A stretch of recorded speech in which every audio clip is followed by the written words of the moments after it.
Hello दोस्तों, मैं हूं सतीश चौहान, एक बिजनेस कंसल्टेंट, एक कॉर्पोरेट ट्रेनर और मेरी फर्म का नाम है ट्रेनिंग गुरु। हम गुजरात में काफी लोगों को बिजनेस कंसल्टिंग देते हैं और कॉर्पोरेट ट्रेनिंग्स देते हैं। मैंने आज देखा है काफी लोगों के पैसे मार्केट में बहुत फंस जाते हैं। तो आज मैं आपके लिए ऐसा टॉपिक लेकर आया हूं कि मार्केट में अगर आपके पैसे फंस गए हैं, आप किसी गुड्स में डील कर रहे हैं, सर्विस में डील कर रहे हैं और आपके पैसे मार्केट में फंसे हैं, तो वो पैसे को निकाला कैसा जाए, उस बारे में आज हम डिस्कस करेंगे।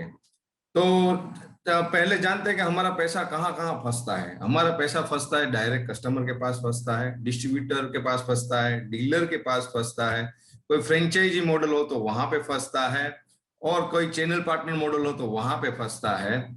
B2B हो या B2C हो, कोई भी एंगल के कस्टमर्स जो आपके लिए तो कस्टमर ही है, वो कस्टमर के पास अगर आपका पैसा फंसता है तो उस पैसे को कैसे निकाले, उसके आज मैं आपको 10 उपाय बताने वाला हूं।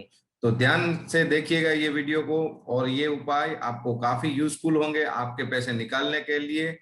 तो आइए शुरू करते हैं हम पहले उपाय से।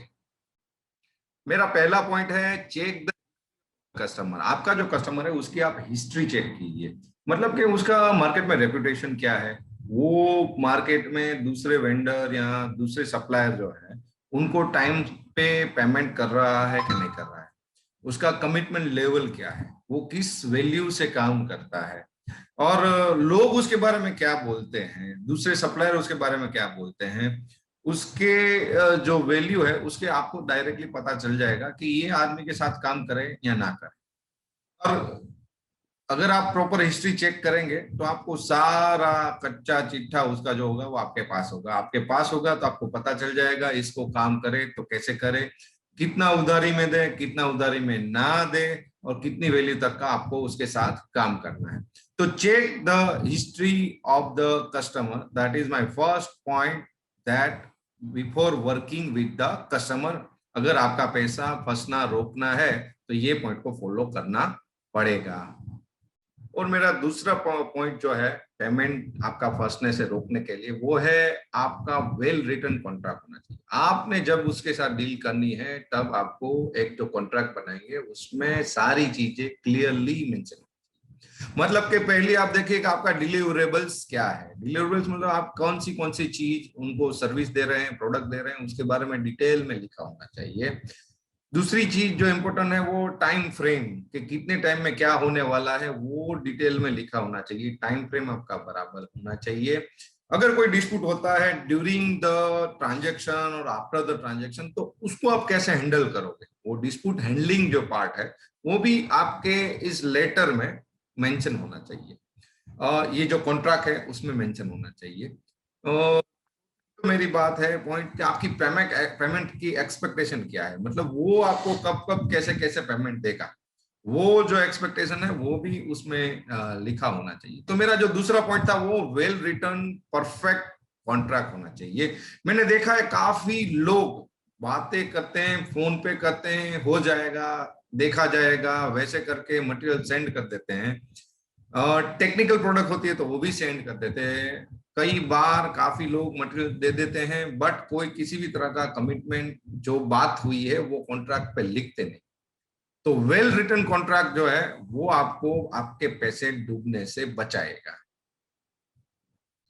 और मेरा तीसरा पॉइंट जो है वो है delivery acceptance letter. Delivery acceptance letter क्या होता है, मतलब कि आपने कुछ गुड्स दिया, कुछ सर्विस दी, तो किसको दी, कहां पे दी, उनकी डिलीवरी एक्सेप्टेंस जो किया है उन्होंने, वहां पे वो लेटर उनसे लिखवा लिया। मतलब उसमें आप ये बताएंगे कि किसने किस समय पे किस तारीख पे ये एक्सेप्ट किया है, आपका जो प्रोडक्ट है वो ले लिया है, जब लिया था तब उन्होंने चेक कर लिया, वही सब चीजें उसमें मेंशन हो रही होगी।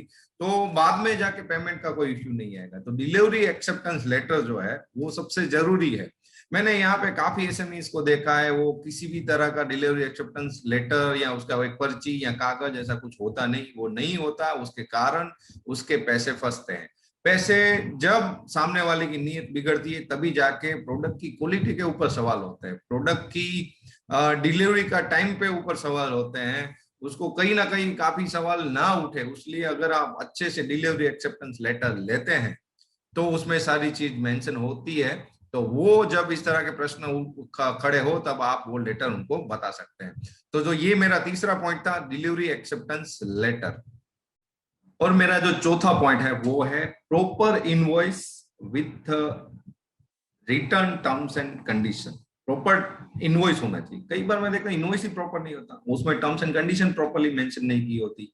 तो आपका जो इनवॉइस है वो प्रॉपर होना चाहिए, उसमें प्रॉपर टर्म्स एंड कंडीशन भी लिखी होनी चाहिए। उसमें क्वांटिटी, रेट, टर्म्स, कंडीशन, कब तक पेमेंट आना चाहिए, कब तक आप होल्ड कर सकते हो, वो सारी चीजें मेंशन करनी चाहिए। दूसरा, क्या आपका इनवॉइस जो है वो इनवॉइस टाइम पर उसको मिला है कि नहीं, वो भी चेक करना चाहिए। और जिसको मिलना चाहिए था उसको मिला है या नहीं मिला है वो चेक करना चाहिए। मीन्स कि अगर आपको इनवॉइस अकाउंट डिपार्टमेंट में भेजना था तो आपको ये चेक करना पड़ेगा कि आपका आदमी जो डिलीवरी करने गया था उसने अकाउंट डिपार्टमेंट में दिया है कि किसी गेट कीपर को दे के आ गया है। अभी अब देखिए, मेरे सामने कई बार ऐसा एग्जांपल्स आते हैं कि जब पेमेंट मांगने का समय आए तब मांगते हैं पेमेंट, तब सामने वाला बोलता है कि मुझे तो इनवॉइस नहीं।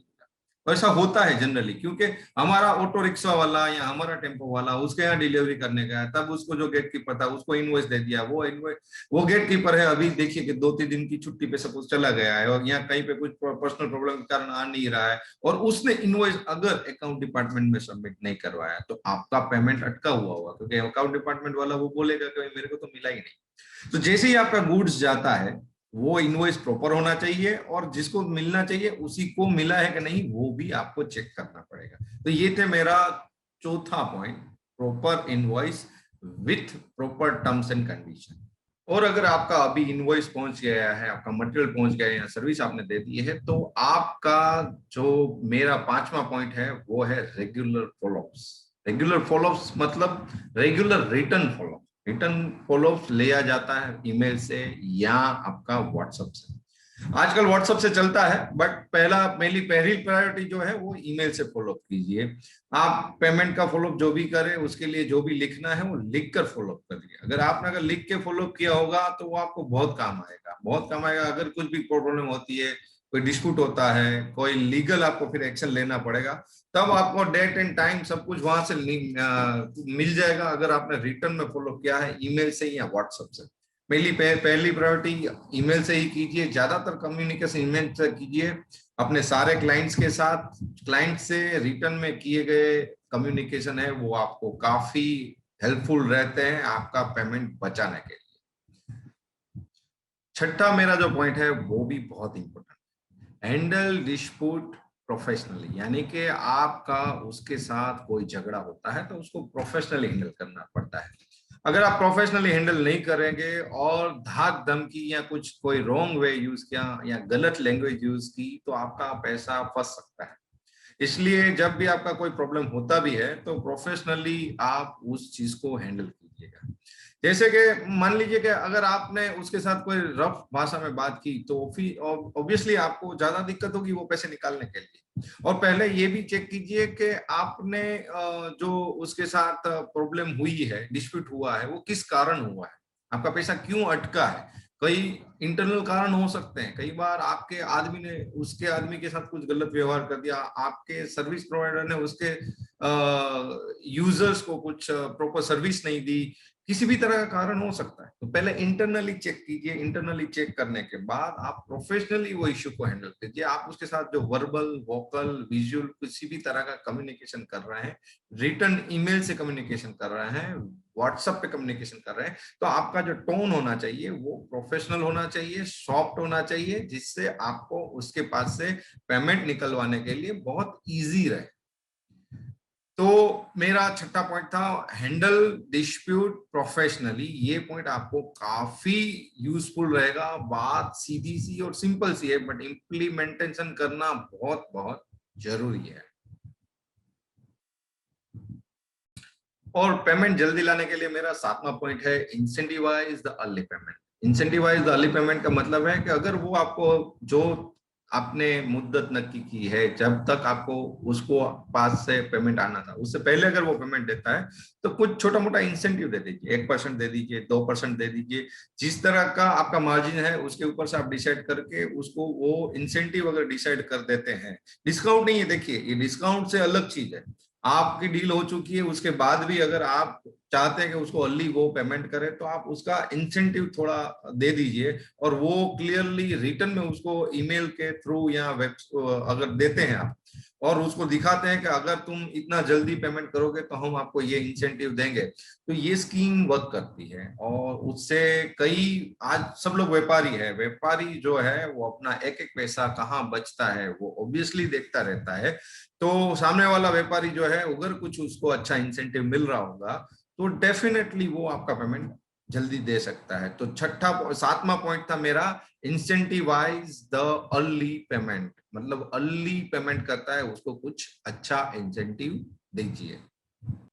और आठवां पॉइंट इसके साथ ही मेरा है, charge on the late payment. कई लोग ऐसा है जो मानते नहीं, टाइम से पेमेंट देना ही नहीं चाहते, तो जो टाइम पर पेमेंट नहीं देगा उसको ज्यादा चार्ज करेंगे, यानी कि charge on the late payment. उसके ऊपर आप कुछ भी पेनल्टी डाल सकते हैं कि अगर आपने इतने दिन के बाद पेमेंट किया तो हम इतनी पेनल्टी लगाएंगे, इतने दिन के बाद किया तो इतनी पेनल्टी लगाएंगे। इस तरह का कुछ ना कुछ आपका जो लेट पेमेंट करने पर जो चार्ज है, वो पेनल्टी जो है, वो क्लियरली आपके कॉन्ट्रैक्ट में लिखकर उसको दीजिए। वो मेंशन करेंगे तो वो पेनल्टी लगने के डर के कारण जो है वो टाइम से पेमेंट करेंगे। तो ये था मेरा आठवां point, charge on the late payment, यानी कि पेनल्टी लगाइए अगर वो लेट पेमेंट करता है तो। मेरा नौवां जो पॉइंट है पेमेंट निकालने के लिए, वो है know when you require external support, यानी कि आपको एक्सटर्नल सपोर्ट की कब जरूरत पड़ रही है उसको आप जानिए। हमारे देश में काफी सारी रिकवरी एजेंसीज है, जो कलेक्शन एजेंसीज है, जो सिर्फ कलेक्शन का काम करते हैं। आपका पैसा अगर कहीं पे फंस गया है, तो कलेक्शन एजेंट, कलेक्शन कंपनी जो है, वो आपका पैसा जितना फंसा है उसको वो निकालेगा, तो उसके कुछ परसेंटेज चार्ज करती है। तो आप ऐसी एजेंसीज को हायर कर सकती है। बट मैं एडवाइस दूंगा कि ये जो आप हायर करोगे, वो कोई भी तरीका अगर कुछ काम नहीं करता, तब जाके आप इस रिकवरी एजेंसी या कलेक्शन एजेंसीज का आप हेल्प ले सकते हैं, और लीगल सपोर्ट में जा सकते हैं। क्योंकि आप उनके साथ धंधा कर रहे हो तो डिस्प्यूट तो करना ही नहीं जब तक जरूरत ना पड़े। पर आपके पास कोई भी चारा नहीं बचा, तो आप ये जानिए कि आपको लीगल सपोर्ट की कब जरूरत है, रिकवरी एजेंसीज की कब जरूरत है। तो know when you require external help, आपको एक्सटर्नल हेल्प की कब जरूरत पड़ रही है वो जानिए, और उसका यूज कीजिए, और अपने फंसे हुए पैसे निकलवाइए। तो ये था मेरा 9वां पॉइंट।